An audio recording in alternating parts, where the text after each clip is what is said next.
Good morning and good afternoon, depending on your time zone. If you're joining us today, thanks for being here. My name's Cade Simpson, and I've got Randy Schonborn here today. We've got a webinar to share. This has been something we've been doing for the past 6 or 7 months, hosting a monthly webinar. And we're going to do this one not unlike our last webinar, where it's kind of podcast style. So Randy and I have a fun topic to share with you today. And we're going to have a kind of a live dialogue back and forth, talking to each other, Randy and I. And here's a few rules of engagement for the audience. The way we have these meetings set up, unfortunately or fortunately, your mics are permanently muted, so you can't unmute and talk. However, we do want and encourage and ask for audience participation. Therefore, if you have any questions that you'd like answered or discussed in our webinar today, use the type chat feature, and we'll be monitoring the type chat throughout the webinar, and we're happy to answer as many questions as we possibly can.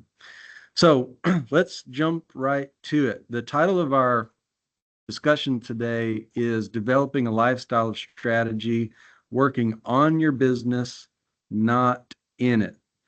We just finished a pretty fun, really fun and engaging in-person strategy summit. You might have seen it posted on Facebook and LinkedIn. We titled it Thrive 25.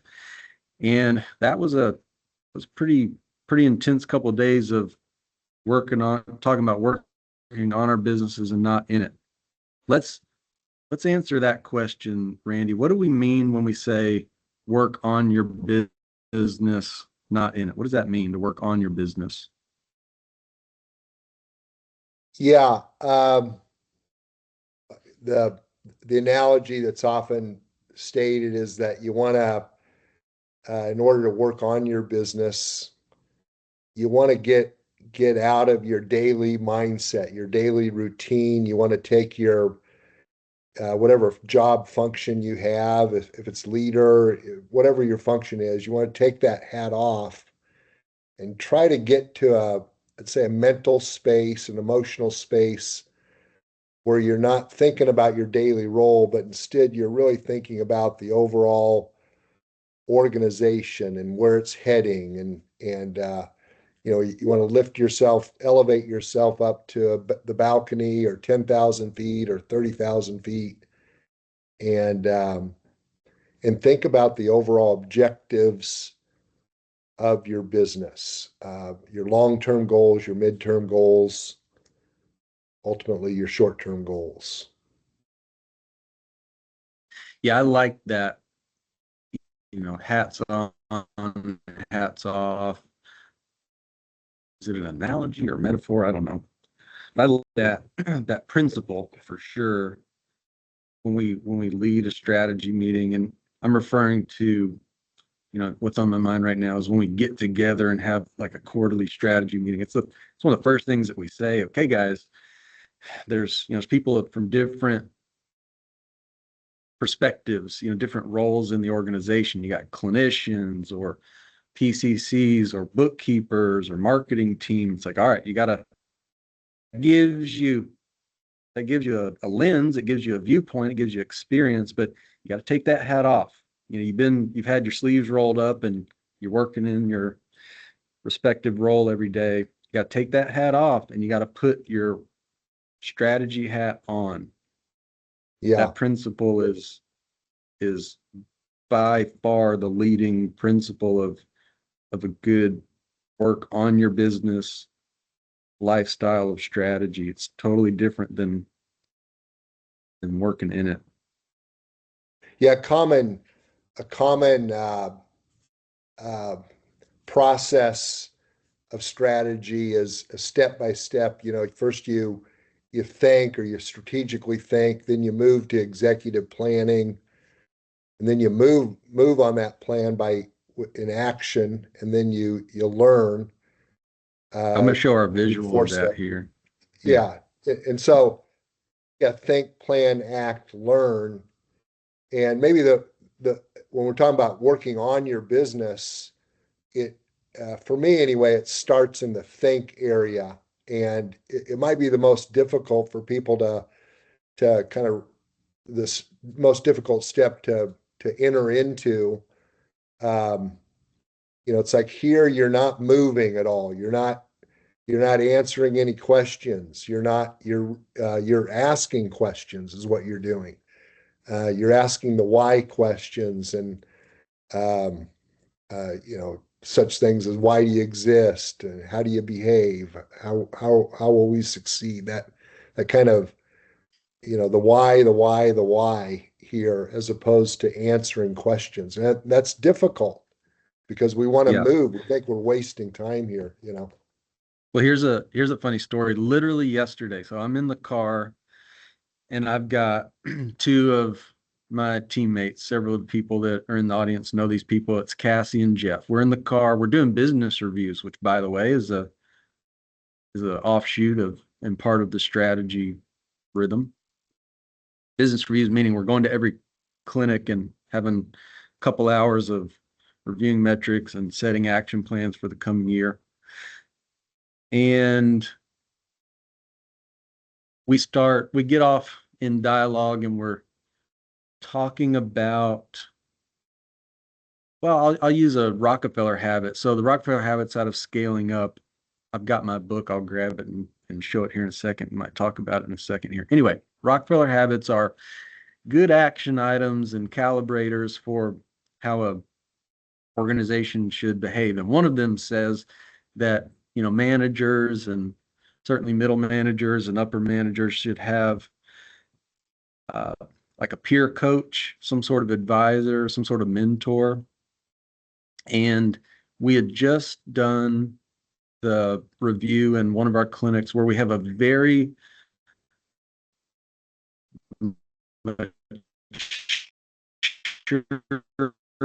calm, just prototype of a teammate.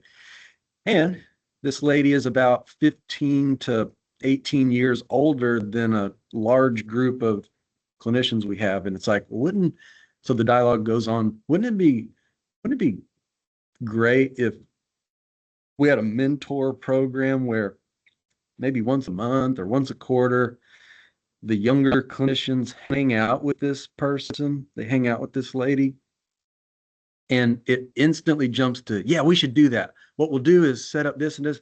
And I'm saying, wait a minute, no, no, no, no. We're just thinking here. We're just thinking and Yeah. talking. Here's no action, but that language of what we should do is, it's so common I don't know. What's on my mind Yeah. is it's kind of anti-strategy and we go right back to shiny object action. This happens less often, but it also happens in this stage of thinking where you immediately hear an idea and you say no, you know, uh, we can't do that kind of deal. It does work both ways. You see it more commonly in this stage where you immediately move to the planning stage. Let's go do it. Like you're saying, it's such a huge temptation. Yeah, the plan or the act. Yeah. I felt like we were jumping to act. All right, we're gonna have a mentor program. No, we haven't thought about it enough. Yeah, I think about it like this. It's like you lean towards, from think, you tend to lean towards the plan and the act, and you need to lean more towards the learn, if anything. It's like the learning stage helps you think better, and so as you build your muscles and this cycle continues as you're coming out of your learning stage. And I think about learning, this is where you have maybe another eye on your business or like a consultant, or you're reading is a way to learn, or another common way to learn is look at your metrics. That's a good place to start anyway. That's a better way to lean into on the thinking stage than and fighting the temptation to move towards execution planning. Yeah, I'm going to remind the participants here real quick. case you didn't catch it earlier, we are wide open for chat, answering questions that you might have. The way to deliver to us the questions that you have is through the chat. So typing your questions or comments or what you want any more elaboration or clarification on, please type it in the chat and we'll be glad to answer as much as we possibly can. Just want to remind the group audience of that. And again, thank you everybody for being here. We're talking strategy today, working on your business, not in it. Kate, Let's it say occurs to me that, we're talking, yeah, no, you go.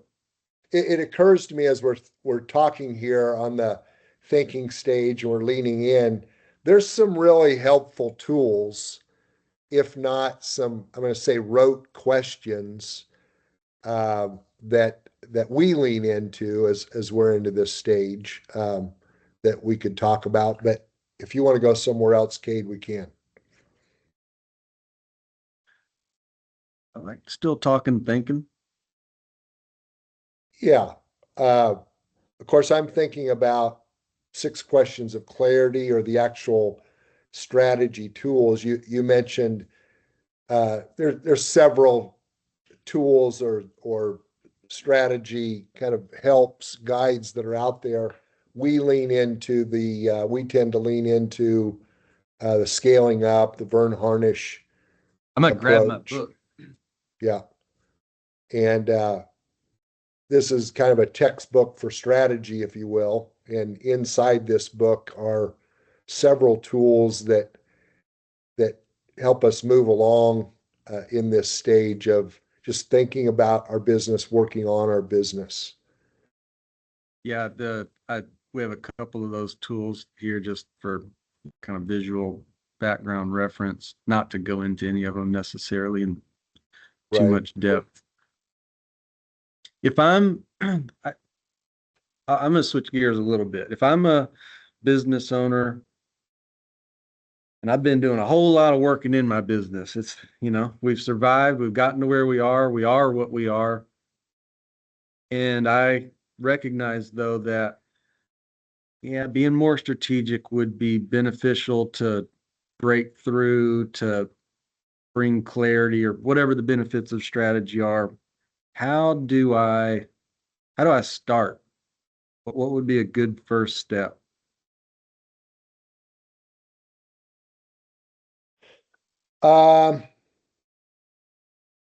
Well, I would say one step would be to there's another solid book that helped me years ago, helped us in our organization years ago, and it's The Advantage, the Patrick Lencioni book.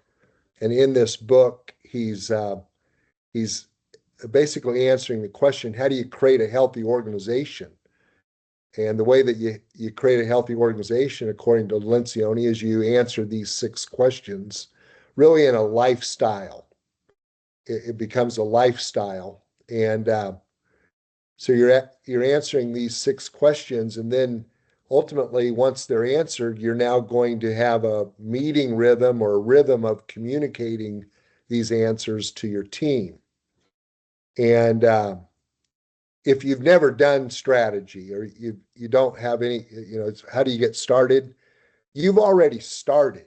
I guarantee you've already in a maybe an unintentional or formal way, you've already begun to answer these questions.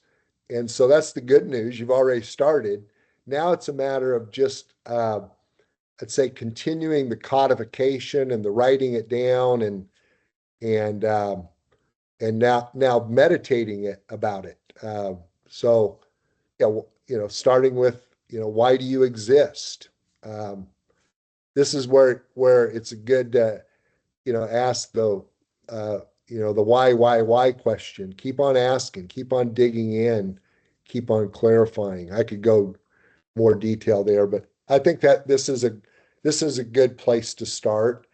If not, grab a hold of some sort of strategy guide that's out there. Like I say, we use Scaling Up, and start reading it, start getting your team reading it, and it guides you through, I'm going to say, this lifestyle strategy, because that's really what we're talking about, developing it as a lifestyle, not an event, for sure.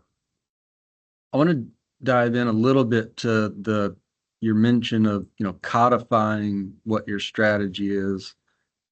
Yeah, it's like the fact that someone exists or has existed, you've got a strategy. Everyone's got one, whether it's written down well, codified well, as you're saying, whether it could be repeated, recited by your team. Those are kind of litmus tests of clarity or understanding of it. But nevertheless, it's there subconsciously, at least. And the value of codifying and writing stuff down, like I'm thinking about our own, trajectory, progress that we've made in strategy. We're no, you know, I don't think of us as masters in a sense. I think of us as having valuable experience, but we're always learning too and continuing to hone and apply and think and plan and act and learn and think and plan and act. We keep going. But nevertheless, we're certainly much more mature about it than we were long ago. But even long ago, when we were, I'm going to say, getting started, for all intents and purposes, and I think about you, Randy, in particular, where it really stood out, where we started to create the documents that communicated the strategy that you knew and believed in and wanted to send us on mission for, and the vision that you had, like in the New Sound days. So a lot of documentation, and that documentation coming from the thought, just spending a lot of time, I'm guessing, and from what you've told me, you're spending a lot of time thinking, answering these questions, writing it down, and now creating visuals for the team. And then your meeting rhythms, it's like I got the privilege of being in, every meeting basically, so I'm there for all of them, and you're telling the story again and again and again and again and again. And that kind of gets down the road as part of, the next steps on meeting rhythm and communication. But that's just kind of what comes to mind on, Yeah, it's hard like not the to go there overall, on the get started. yeah, it's the overall benefit. Why are we doing this? I would say top of the list would be, this is a avenue for communication to your team. And it, and if nothing else, I think back in my journey, I I'm not a very good communicator. I like to keep it inside my head. It's safer inside my head. It's getting your purpose and your passion and your principles, your pathways outside of your head to the team, and so it becomes an avenue, a system, a process. What's the number one thing your team always complains about? Not enough communication. Well, let's get better at it. It starts with having an intentional strategy that's cascading out to the team.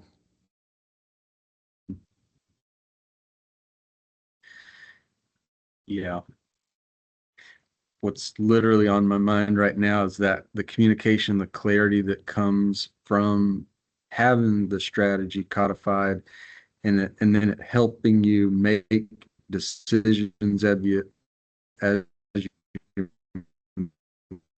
move as you move forward. When you mentioned, maybe this form was your mention of not enough communication, another common feedback is there's so much change. Everything's always changing.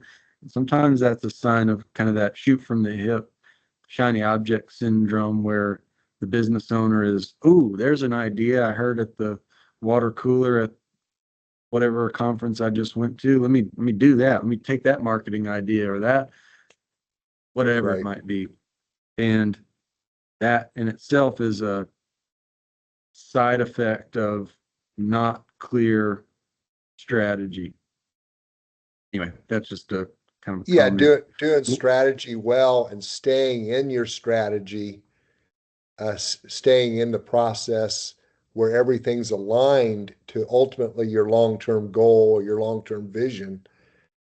Over the course of time, the idea of everything's changing all the time should diminish, culturally, because everybody sees the alignment to the strategy and you're not haphazardly making changes on the fly. Yeah. And that takes an extreme amount of discipline. Uh, you hear a good idea and you know it's a good idea. You want to go run with it, such as, let's start a mentor program.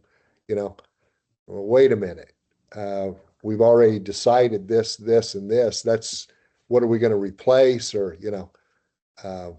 it's a matter of executing and limiting your execution. Um, yeah. Hmm. Here's here's our this is a tool literally that we use in our clinics today, and we share with our network partners and help develop their own. This is a poster, if you will. Literally, one of the versions of putting it out visually is actually printing a poster. So the 5 pillars of success, you'll see quite coincidentally, or not so coincidentally, the questions at the top, like look at pillar 1, why do we exist? Where are we going? How do we get there? How do we behave? Are very similar. Whoops. To these questions, that was on purpose and not coincidence, is what I'm saying. Anyway, this is one of the tools that we use to share our strategy and communicate with our team on where we going, how we behave, and who we are from our core values and brand promises and vision and purpose. So something like this, it's proven to be very, very valuable and again, in that clarity piece, once you've codified how you want to behave as your organization. What about let's take a couple of the elements here, like the vision or the BHAG. Should somebody work on their business? What if should does everybody need to grow 10x their company? Let's talk about BHAGs. This is what I'm trying to get to, Randy. What Yeah, should a yeah. company, as part of getting started, having a BHAG or a vision and a purpose is important. Sarah's asking, by the way, what's a BHAG? Yeah, that's an acronym for big, hairy, audacious goal. I think it's a Jim Collins phrase. Again, we kind of get it out of Scaling Up, Scaling Up again got a collection of a bunch of different business leaders, entrepreneurs, and anyway, big, hairy, audacious goal. The idea is that one of the ways that you would set up where you're going on the journey for your business is to put an idea out there that is big, big, audacious. Wherever you are, maybe it's 10 times, 20 times, whatever scope or impact you currently have. I'll stop there. Take that as a prompt, Randy. What are you thinking about DX? Well, I guess for me, it starts with the question, why do you exist? And any answer is okay, you know, and, you know, may I think about it like this offhand? It's like this company exists for me to put food on my family's table. Um, I think if you're in a clinic and you're in a single clinic and you're trying to strive for excellence and doing the best you can for your patients, and your end game goal is to be the best in your market, or you're just asking yourself the question, I mean, why am I important in this market? How did I get here? You're trying to discover what your passion is and why you exist. And if you do have dreams of being or visions of being bigger than that, you want to impact more people, uh, it becomes more and more important, I think, to clarify what is your long-term vision. I will make the distinction between the big, hairy, audacious goal and vision. I think the big, hairy, audacious goal is a quick communicator of the vision. But for me, the vision's larger than that. I mean, what do you look like? What does your business look like? Your organization look like in 10 years? What level of impact will you have in your marketplace or in the marketplaces that you're at? It's a big question, Mhm. and it's worth spending some time on and coming back to and calibrating yourself towards or adjusting. Um, I think if you've thought it through well enough, it's likely not to change. This is where we're heading. It's likely to get more clearer, the vision, as you go along. Um, I don't know if I answered your question, but Yeah. that's where I go with it. I think it's a critical, if you're going to move into a lifestyle strategy and you felt the need for alignment and excellence and clarity to your team, uh, having a clarifying vision as you go and trying to move towards a codified, big, hairy, audacious goal. It's a matter of semantics. To me, that's your long-term goal. And part of strategy is identifying what are some midterm goals or capabilities I need to get to that long term. And then ultimately what are my immediate goals that again are in alignment towards my overall vision from, you know, I'm here, how do I get to there? You know. Yeah. I'd throw in on this that big, hairy, audacious goal. Again, if you're to read about it, it's encouraged, by scaling up, let's say, to make your BHAG pretty significant in the evolution of what it would be from wherever you are to where you're going. And I would throw in to say, whatever size you are, pick something. Like you got to pick something, even if it's just a little audacious goal. Pick something that gives clarity and answers that pillar. Here's an offshoot of a perspective of, again, of value. Let's say that you're recruiting for a clinician and that clinician comes and they're interviewing you as much as you're interviewing them. It's quite common that they're saying, what's the opportunity for growth? Tell me about the company. And if your answer is, where's the company going? What's the company's plans? Well, I don't know. We don't really have one. We're just figuring it out, doing our best. That's not, I don't know. I'm gonna say that's not as good as of an answer as, let me show you our five pillars. Actually, I love that question. Let me show you our five pillars. The way I'd answer that is through our vision. We have a vision of connecting 60,000 lives. Mhm. We measure this through active customers that we treat in our communities, and we've got the goals and ambitions to make a big impact, a big splash in the marketplace. I'll stop there. You see where I'm going Yeah. on the comparison between, I don't know, we're just kind of winging it versus having a clear plan. What do you think that candidate's likely to be more attracted to or feel more secure in? Because they're signing up looking for a place of security and a place that, gives them fulfillment in their career and so forth. Yeah, The Kate, clarity through strategy gives that security. I remember I'm remembering right now where I was the first time we had codified a similar document that we're showing here and sharing it with the team. And prior to that, I never really wanted to share out loud for whatever reason. I thought maybe it might be too much for people to think about or whatever, in terms of what I was envisioning we were going. And we, you know, we moved towards a kind of a codified document like this where I'm sharing it with the team. And I remember just how lit up the room became and people became engaged. It was like it was exciting for them. They wanted to see that there, and I've seen that time and time and time again by sharing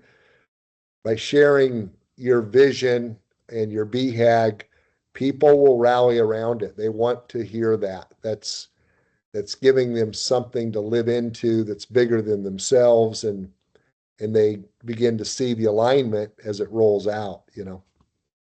Mm-hmm. All right, let's switch gears again. Let's say, all right, we're gonna start a new to strategy. I'm committed to working on my business in a more thoughtful, methodical way. Who's who's on the strategy board? Is it just me? Do I invite everybody? Who's on my strategy team? Well, of course, that's going to depend on your organization. Um, you do want to find and bring in good thinkers. I'd say folks that are passionate about what you're doing and bought into to where you're heading and your overall purpose. Who I'm going to say embody your core values or the behavior that you aspire to. You know, hopefully it's part of your already assembled leadership group. It's something that you can invite people into. I would suggest inviting people into it in a temporary basis, just a one time, without any promise of permanency. Um, I don't know. It depends on the organization itself.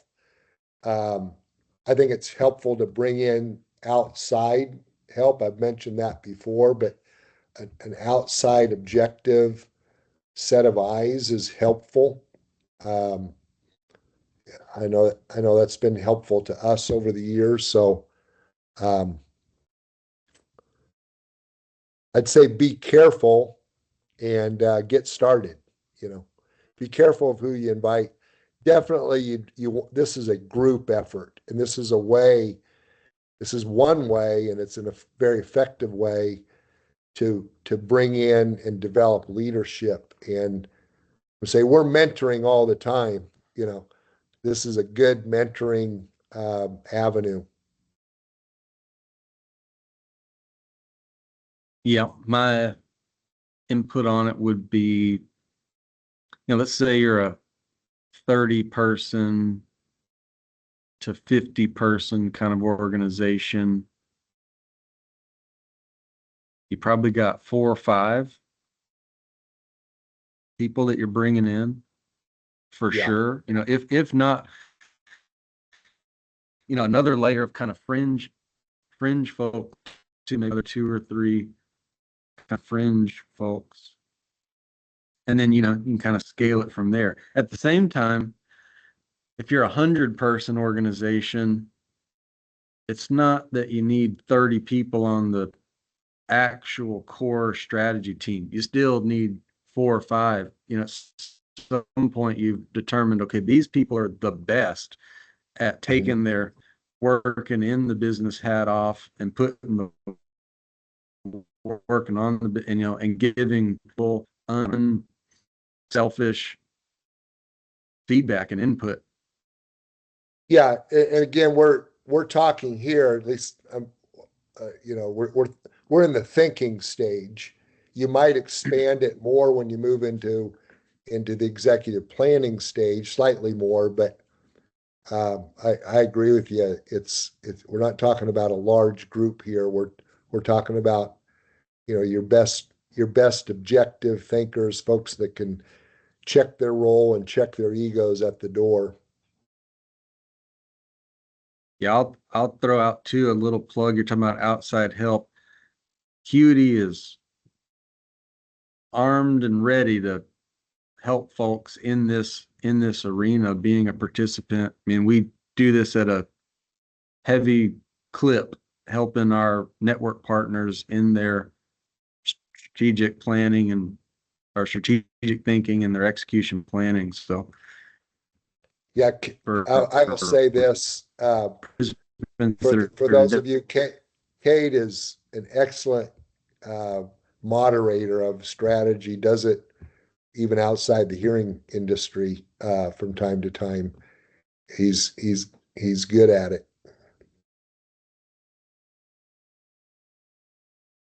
Mhm. Let's jump to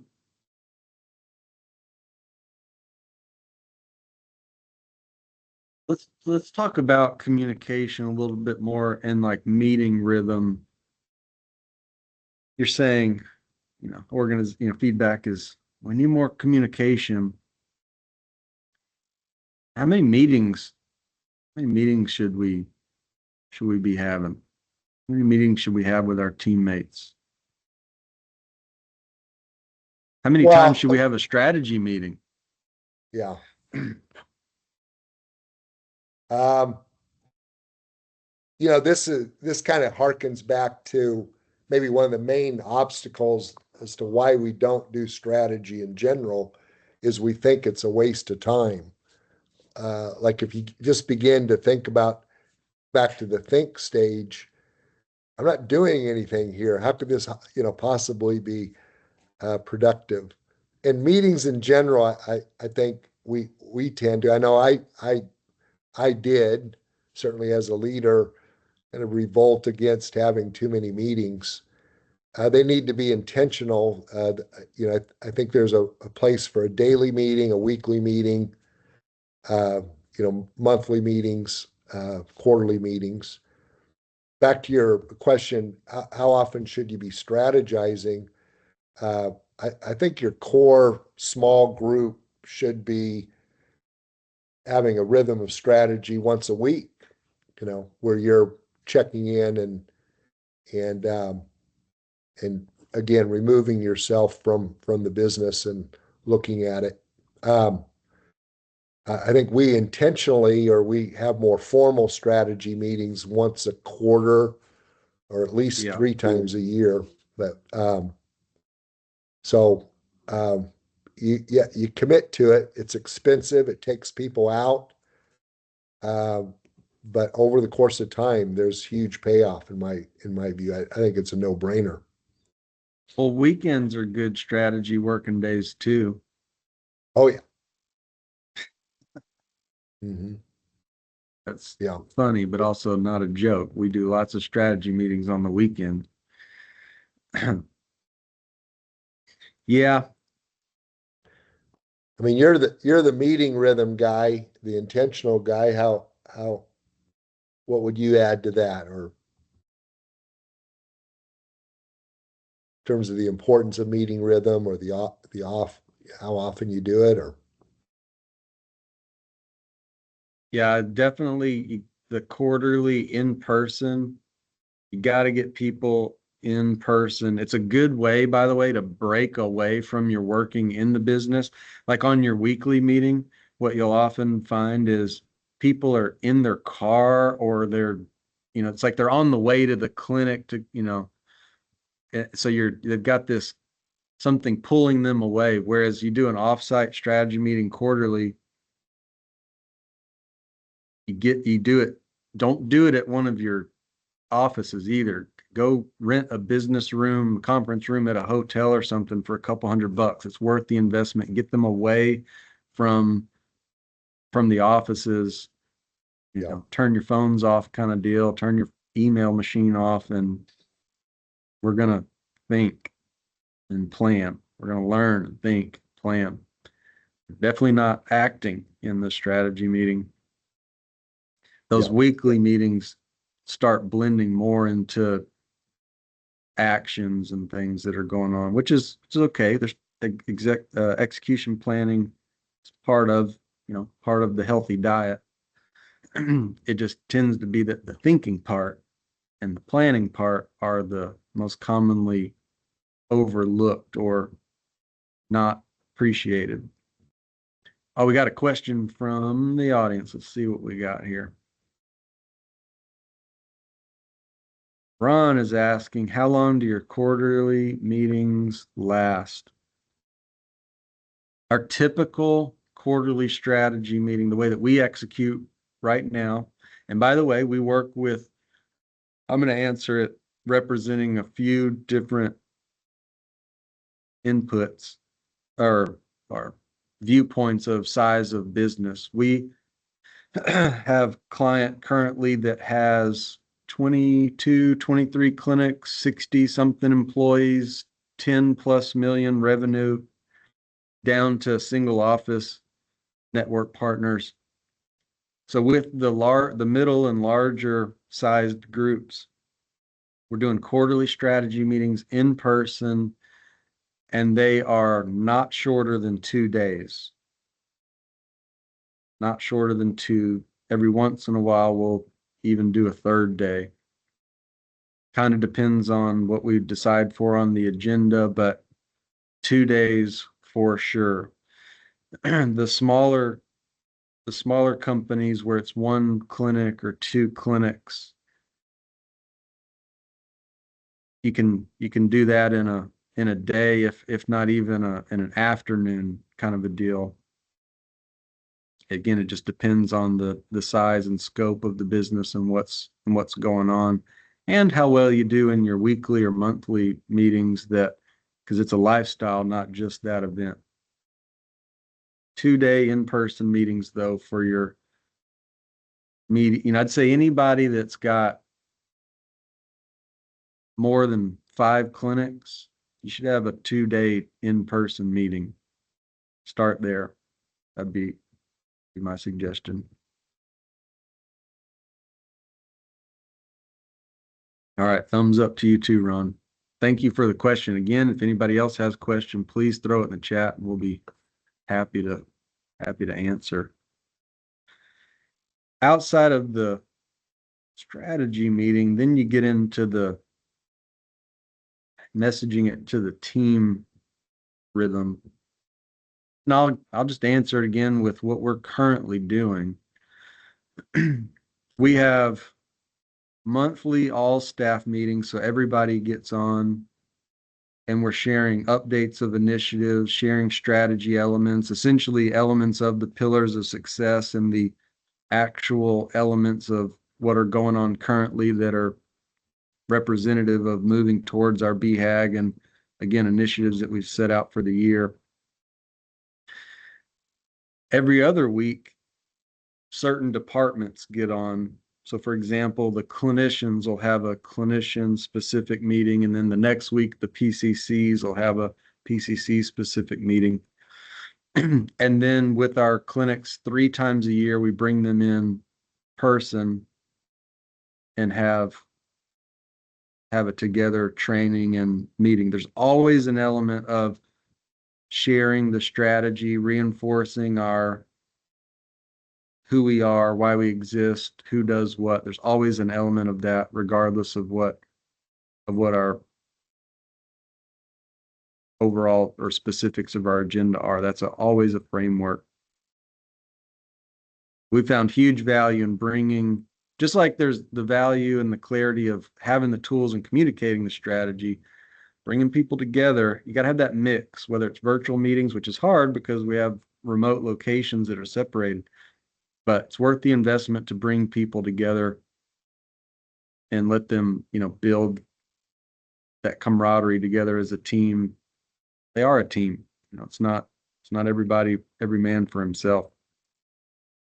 I'll leave it there on the communication. And I think about it just, back to this, 6 o'clock here, we're saying act, and at 9 o'clock here, we're saying learn. So many of these meetings are focused on, we're coming out of our action and we're learning. We're learning what our strategy is. We're reminding ourselves. They're always laced, by the way, with with core value. I'd say that's embedded deeply within almost the structure of the meetings. So we're reminding ourselves of how we behave. We're acknowledging, rewarding around that. And then, of course, a big part of that commonly is our metrics. Uh, um, where we're pouring through these, and this takes time too. By the way, uh, so often we introduce a metric and it's kind of anticlimactic, and we don't stay disciplined to continue to produce it and what we call publish it, get it out to the team, and don't be afraid to get it out to the team, and don't be surprised when the team doesn't know what it is. Your meeting rhythm will bring it to life as we go along. And the key is, I mean, how do you maintain a discipline where it has no impact on your team for months, if not years? Our books, and I think it's very, very true. My experience says that it takes 18 months for a metric to come to life and to be instrumental in what you're doing, where it's actually maybe your best management tool, um, in lighting up the team. Um, so yeah, core values and metrics in meeting rhythm are essential in my view. I like moving to metrics as a discussion point. I'm thinking about metrics on kind of a face pace. Face is another one of the strategy tools. Pace, same thing. Function accountability chart, process accountability chart. So you're deciding metrics, by the way, that through thinking, you're determining what gauges need to be on your dash.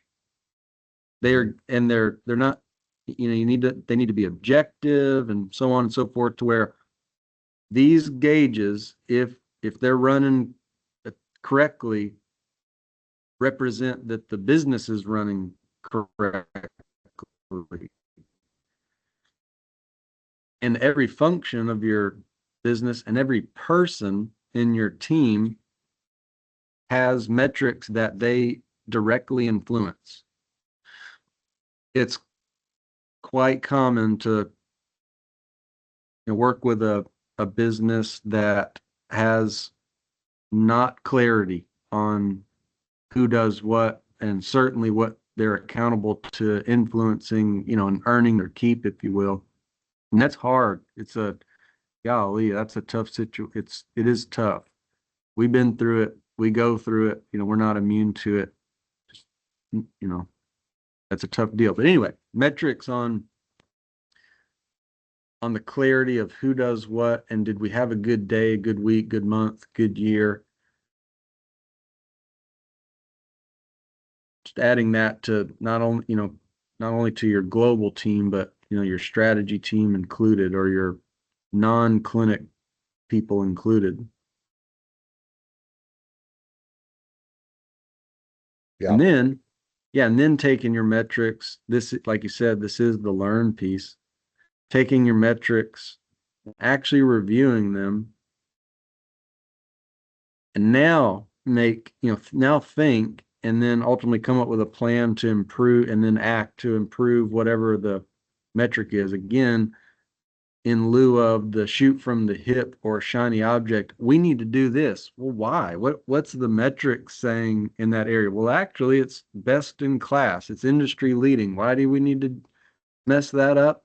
That'll build a lot of confidence and trust in your leadership team. By the way, it's like they've got the metric that they're responsible for or accountable for.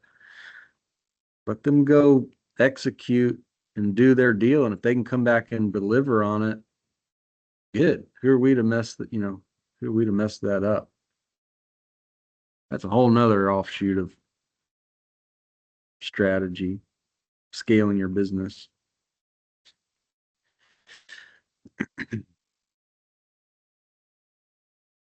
If you've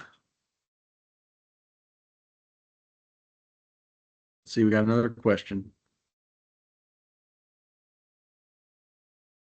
Sarah's asking, can you give examples of shiny objects you said no to and why you said no? I need to think for a second. If you got something, go for it, Randy.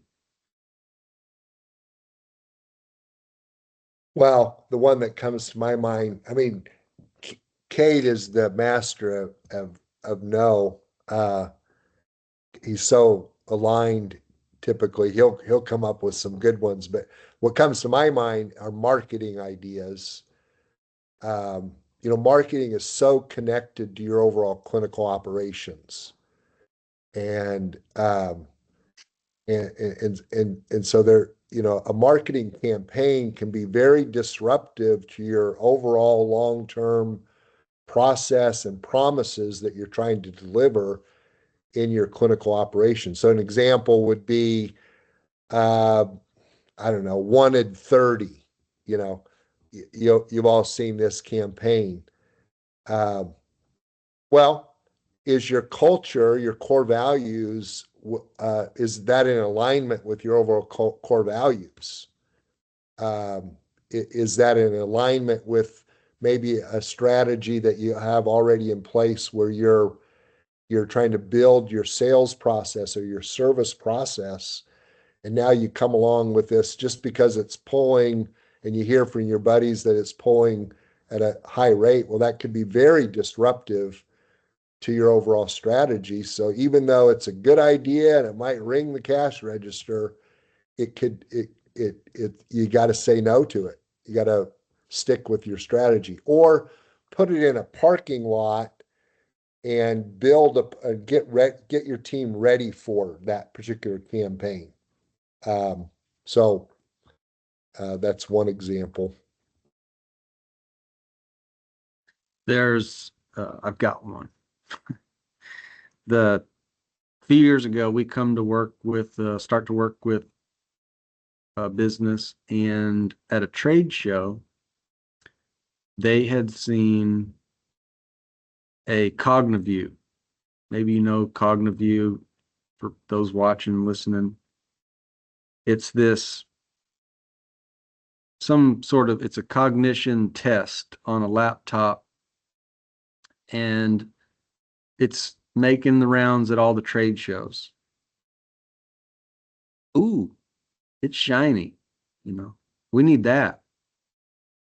So, and that literally, it's just determined that, on a whim, here's a shiny object, must be important. They said it is. So let's get one for everybody and bring it back.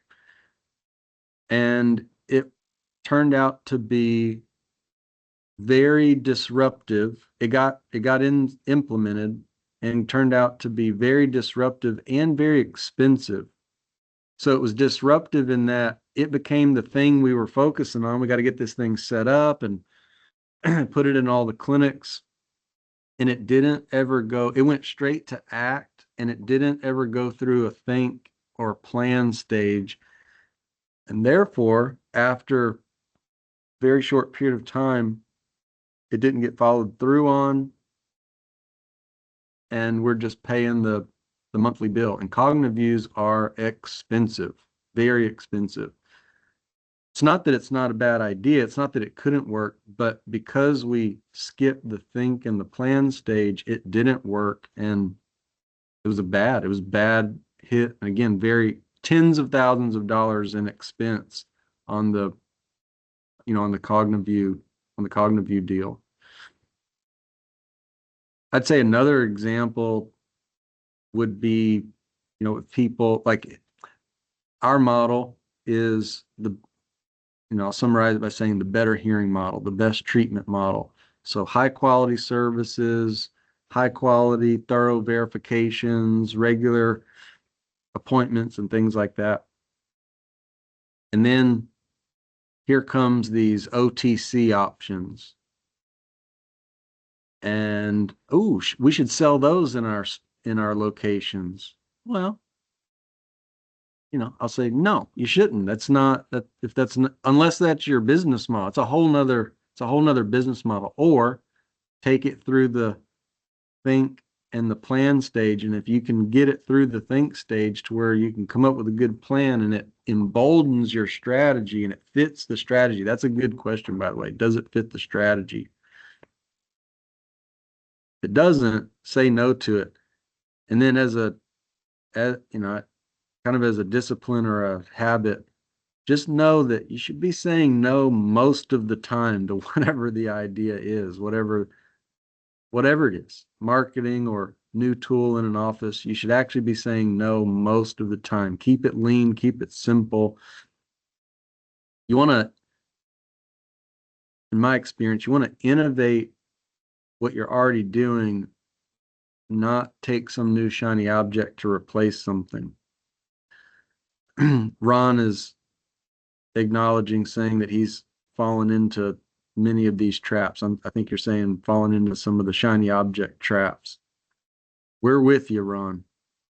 Many times, and we're still working on the discipline of getting better and better.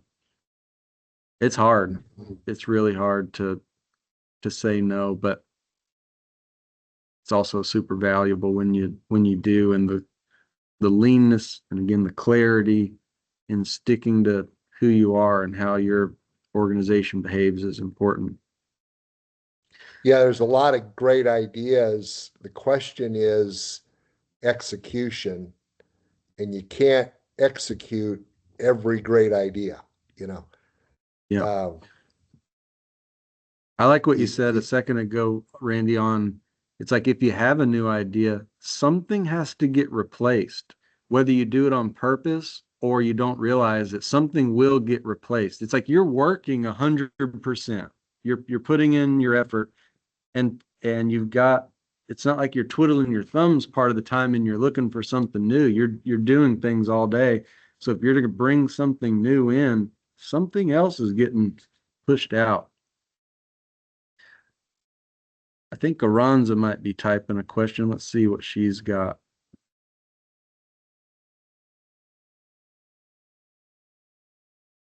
Aranza's asking, how do you rule out shiny objects? When does it deserve a yes? Good question, Aranza. The way that I would answer that is it is in the think stage. Let's say that you've codified your strategy, you've claimed a hilltop. This is who we are. This is our identity. And an idea comes along. It comes your way from wherever. You got it at a trade show. You got the idea from me. You know, any idea I share is even things that we've said today. Like we've thrown out meeting rhythm ideas. I said, here's our meeting rhythm. If you go do that tomorrow, bad idea. That's taking a shiny object, for example. You got to put it through your thinking stage. You got to, I'm going to go back to our visual here. You got to take it through the thinking stage and ask yourself a bunch of times, does it fit the strategy? Does it fit the strategy? Does it fit the strategy? Also, you came out of the learn stage. It better be solving a choke point in your business.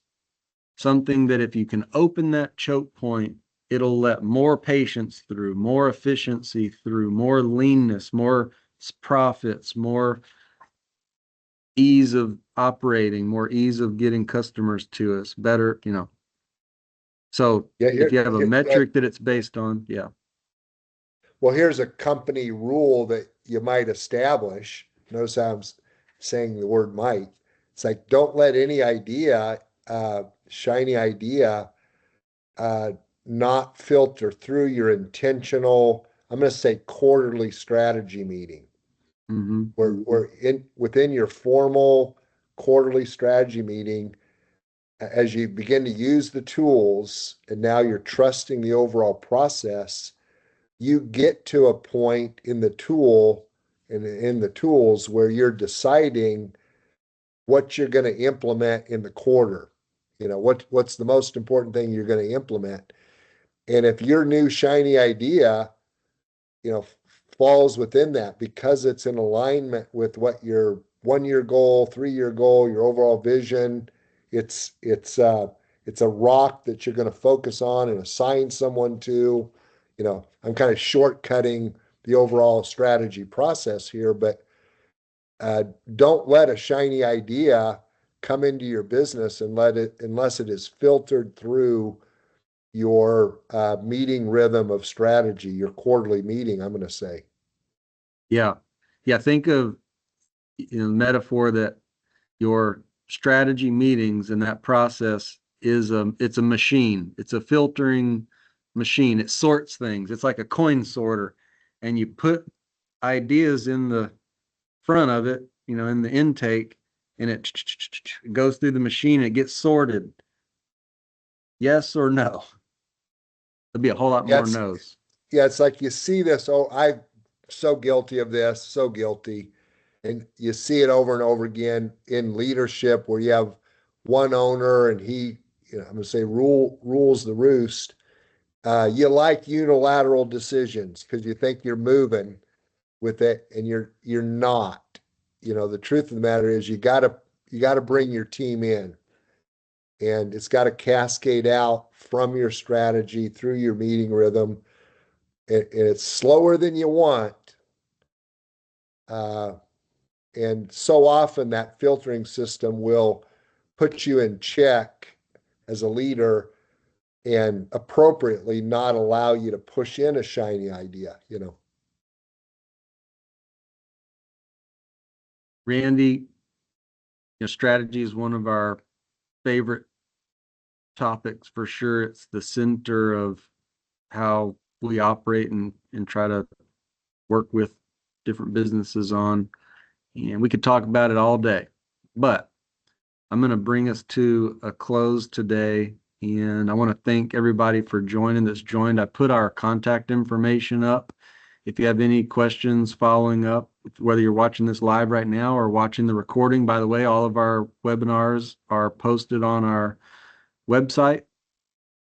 So check them out if you missed any of our previous ones. And again, we do this every month, so be on the lookout for our sign up links as we have them coming in for the rest of the year. Thanks everybody for joining today. Thank you, Randy, and we will see you guys down the road. Yeah, thank you.